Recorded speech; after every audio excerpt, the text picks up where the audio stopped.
வாழைக்காய் ரோஸ்ட்டை இந்த மாதிரி ஒரு முறை ட்ரை பண்ணி பாருங்கள். சிம்பிளாகவும் இருக்கும், டேஸ்ட்டாகவும் இருக்கும், ரொம்ப டைம் சேவ் ஆகும். அதை எப்படி செய்யறதுன்னு பார்க்கலாமா? வாங்க நம்ம வீடியோக்குள்ளே போகலாம். 2 வாழைக்காய் இன்றைக்கி செய்ய போகிறேன். அதை கட் பண்ணி தண்ணியில் சேர்த்துருக்கேன். ரொம்ப பெருசாகவும் இல்லாமல் சிறுசாகவும் இல்லாமல் இந்த அளவுக்கு கட் பண்ணி எடுத்துக்கோங்க. சேம் சைஸில் எல்லாத்தையும் கட் பண்ணி எடுத்துருக்கேன். வாழைக்காயை கட் பண்ணிவிட்டு தண்ணியில் சேர்த்து வச்சுக்கோங்க, இல்லைனா காய் கருப்பாயிரும். அடுத்து இந்த வாழைக்காய் ரோஸ்ட்டுக்கு காரம் பார்த்தீங்கன்னா பச்சை மிளகாயோட காரம் மட்டும்தான்.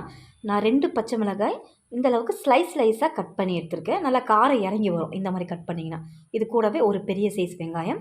இப்போ செய்ய ஆரம்பிச்சிடலாம். 4 ஸ்பூன் சமையல் எண்ணெய் சேர்த்துக்கிறேன்.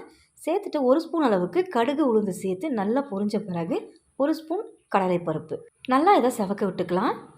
கடலைப்பருப்பு நல்லா செவந்து வந்ததும் கட் பண்ணி வச்சுருந்த பச்சை மிளகாய், ஒரு இனுக்கு கருவேப்பிலை பொடியை நறுக்கி சேர்த்துருக்கேன். கூடவே வெங்காயத்தையும் ஆட் பண்ணிக்கோங்க. வாய்வு பிரச்சனை இருக்கிறவங்களா இருந்தால் இதில் ஒரு 4 பல்லு பூண்டை தட்டி சேர்த்துக்கோங்க. வாழைக்காய் ரோஸ்ட்டுங்கிறதுனால நான் இதில் பூண்டு சேர்க்கல. இப்போ வெங்காயம் நல்லா வதங்கியிருக்கு. இப்போ இதில் கொஞ்சமாக மஞ்சத்தூளும் 1/2 ஸ்பூன் சீரகத்தூள் சேர்த்து ஒரு முறை இதை நல்லா கலந்து விட்டுக்கலாம். வாழைக்காய் பொரியலாக இருந்தால் கண்டிப்பாக பூண்டு சேர்த்துக்கோங்க. ரோஸ்ட்டுங்கிறதுனால நான் சேர்க்கல பூண்டு. இப்போ இதில் கட் பண்ணி வச்சுருந்த வாழைக்காய் இதில் சேர்த்துக்கலாம். வாழைக்காய் ரோஸ்ட்டுங்கிறதுனால வேறு எந்த காரப்பொடியுமே இதில் சேர்க்க வேணாம். பச்சை மிளகாய், சீரகத்தூள் இதனுடைய ஃப்ளேவர் தான் இதில் முழுக்க இருக்கணும். அப்போ தான் டேஸ்ட் சூப்பராக இருக்கும். இப்போ இதை நல்லா கலந்து விட்டோம். இந்த வாழைக்காய்க்கு ஏற்ற மாதிரி உப்பு ஆட் பண்ணிக்கலாம். இதையும் சேர்த்துட்டு இதில் லைட்டாக தண்ணி சேர்க்க போகிறோம். அதாவது ஒரே 1 ஸ்பூன் தான் தண்ணி சேர்த்துக்கிறேன். தண்ணி இல்லாமையே இதை நல்லா வதக்கி எடுக்கலாம். தண்ணி சேர்க்காமல் சேர்த்தோன்னா அங்கங்கே உப்பு மசாலாஸ்லாம் வாழைக்காயில் இறங்காமல் அங்கங்கே அப்படியே நிற்கும். நம்ம 1 ஸ்பூன் அளவுக்கு தண்ணி சேர்த்தோன்னா நல்லா உப்பு மசாலா எல்லாம் நல்லா பிடிச்சி வந்துடும் வாழைக்காயில்.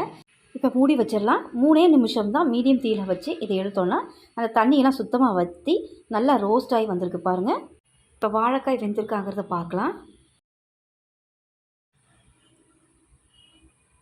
வாழைக்காய் நல்லா குக்காய் வந்திருக்கு. இப்போ இதில் கடைசியாக நமக்கு துருவின தேங்காய் சேர்க்க போகிறோம். 1 ஸ்பூன் அளவுக்கு துருவின தேங்காய் சேர்த்துக்கலாம். தேங்காய் துருவல் சேர்த்து ரொம்ப நேரம் மிக்ஸ் பண்ண வேணாம். 2 பெரட்டி ஸ்டவ் ஆஃப் பண்ணிடலாம். அவ்வளோதான் ஃப்ரெண்ட்ஸ், ரெடி ஆகிடுச்சு டேஸ்டி வாழைக்காய் ரோஸ்ட். இதை நீங்கள் ட்ரை பண்ணி பாருங்கள். ட்ரை பண்ணி பார்த்துட்டு எப்படி இருக்குன்னு எனக்கு கமெண்ட் பண்ணுங்கள். இந்த வீடியோ பிடிச்சிருந்தால் என்னோடய சேனலை சப்ஸ்கிரைப் பண்ணுங்கள். ரொம்ப பிடிச்சிருந்தேன்னா லைக் ஷேர் பண்ணுங்கள். தேங்க்ஸ் ஃபார் வாட்சிங்.